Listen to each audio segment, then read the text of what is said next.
అస్మద్గురుభ్యో నమ. శ్రీమాత్రే నమ. పరమేశ్వరుని దివ్యపాద పద్మాలకు నమస్కారం చేసుకుంటూ వీడియోలోకి వెళ్ళిపోదాం.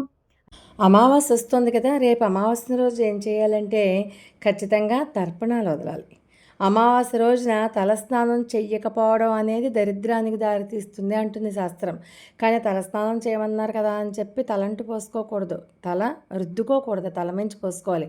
అది కూడా అత్తగారు మామగారు తల్లి తండ్రి బాగున్నారనుకోండి, జీవించి ఉన్నారనుకోండి, అసలు చేయకూడదు. కానీ దీపావళి అమావాస్య అలాంటి పర్వదినాలు ఉంటాయి కదా, కొత్త అమావాస్య దీపావళి అమావాస్య, అలాంటప్పుడు తల మించి మామూలుగా పోసుకున్నా కూడా దోషం కాదు.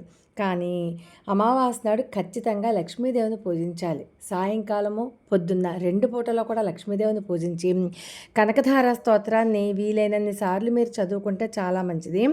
అలాగే అమావాస్య రోజు పొరపాటును కూడా కొత్త బట్టలు ధరించడం కానీ, ఇల్లు దులపడం కానీ, లక్ష్మీదేవిని పూజించకుండా ఉండడం కానీ అలాంటివి చేయకూడదు. అలాగే అమావాస్య రోజు పెద్దవాళ్ళ పేర్లు చెప్పి, గతించిపోయిన వాళ్ళటువంటి పేర్లు చెప్పి తర్పణాలు వదలడం, పేదలకు దానం చేయడం, పితృదేవతలకు నమస్కారం చేసుకుని వీలైతే పితృదేవతా స్తోత్రం చదువుకోవడం, ఇవన్నీ చేయాలి. అమావాస్య రోజు తెలిసి కానీ తెలియక కానీ క్షవరం చేయించుకోవడం కానీ, గోళ్ళు కత్తిరించుకోవడం కానీ, హెయిర్ కట్ చేసుకోవడం కానీ ఎప్పుడూ చేయకూడదు. అలాగే అమావాస్య రోజు తెలిసి కానీ ఉద్దేశపూర్వకంగా కానీ తలకి నూనె రాసుకునేకూడదు. అలాగే వీలైతే ప్రతి అమావాస్య ఉపవాసం ఉంటే చాలా మంచిది.